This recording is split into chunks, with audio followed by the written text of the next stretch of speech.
No, you gotta say something to me.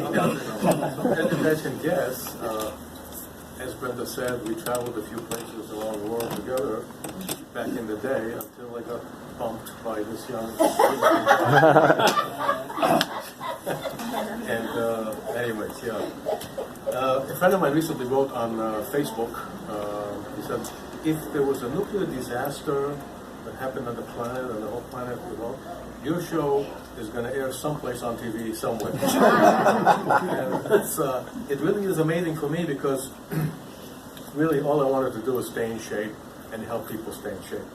And here we are 36 years later, and 36 years, I never really stopped to think about it, but 36 years is a big chunk of time. It's a long time.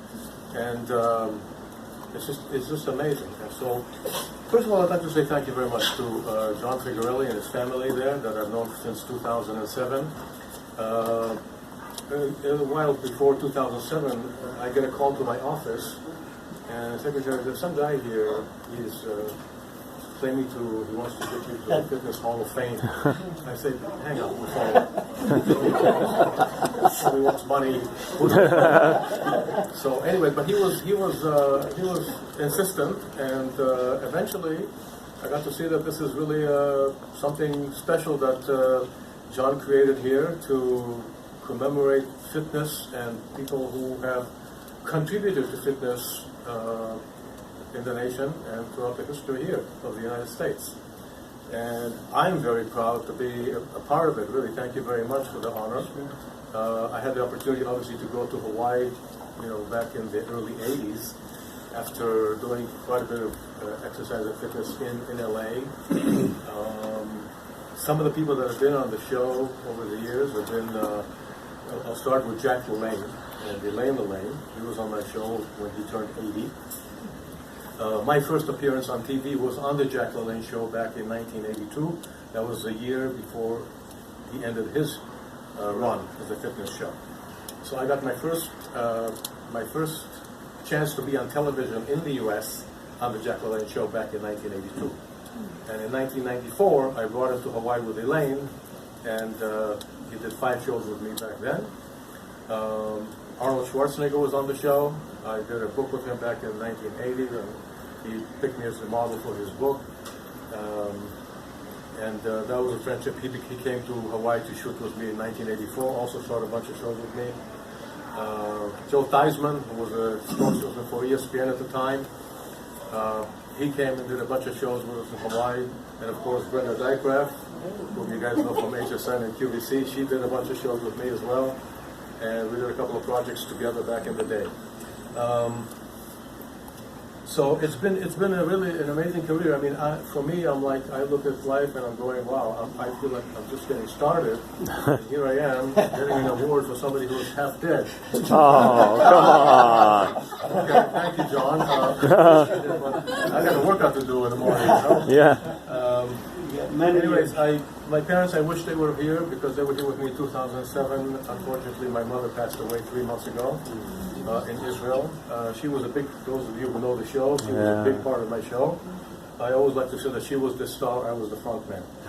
She had more fans on the show from all over the world. Because at some point when on ESPN and Discovery, the show reached about 80 countries worldwide.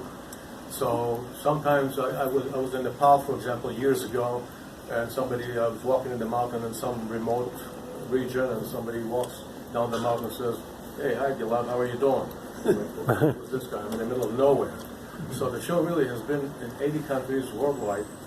And really the best stories I like to share is the stories about, not people who are fit and exercising, because obviously they're already doing it, but the people that are sitting at home, maybe they lost someone, they're depressed, they got a bad shake in life or whatever, and they're watching the show and it inspires them to change their life.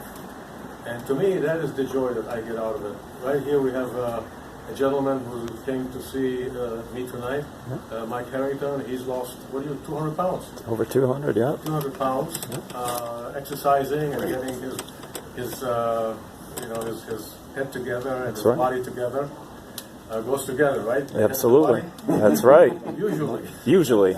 Still working on the other part. And I got basically my start actually in the Israeli military. And the reason I really got into group fitness was, besides being a decathlon and a track and field athlete, is in the war in 1973, I had the opportunity to work with a group of doctors. And right after the war, we went into the Sinai Desert across to the Egyptian side, and we worked with soldiers who were on the front lines, holding the front lines, and basically 50% of them were in a state of shock and depression and et cetera, because it was a very bad battle back then. And we had a fitness, like a giant command car that we turned into a fitness center back in the day. We had weights on it, we had bicycles on it, we had put a volleyball net that we made the people play. And they did a whole study back then, this is like 1973, about the effects that fitness has on people in a state of shock and in a state of, they're crazy, they don't know, they're depressed, they don't know what's going on with them.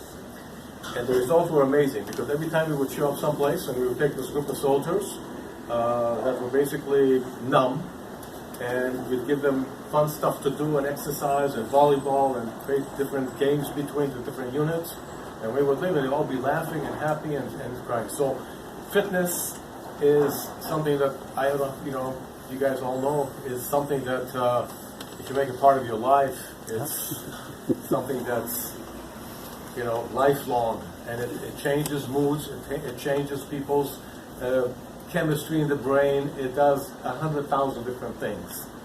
I'm honored to be presenting tomorrow to Joe Lupo here, he's the real deal, right? We'll talk about him tomorrow. But he's the real deal in fitness. I'm lucky to have a fitness show, but the guys who do the grunt work and are out there every day with people helping them is gentlemen like Joe here. So it's nice to be part of this industry, nice to be part of all of you guys here tonight. Thank you for this wonderful honor. I cherish it. And I got my 3 minutes. Yeah. Yeah, that's right.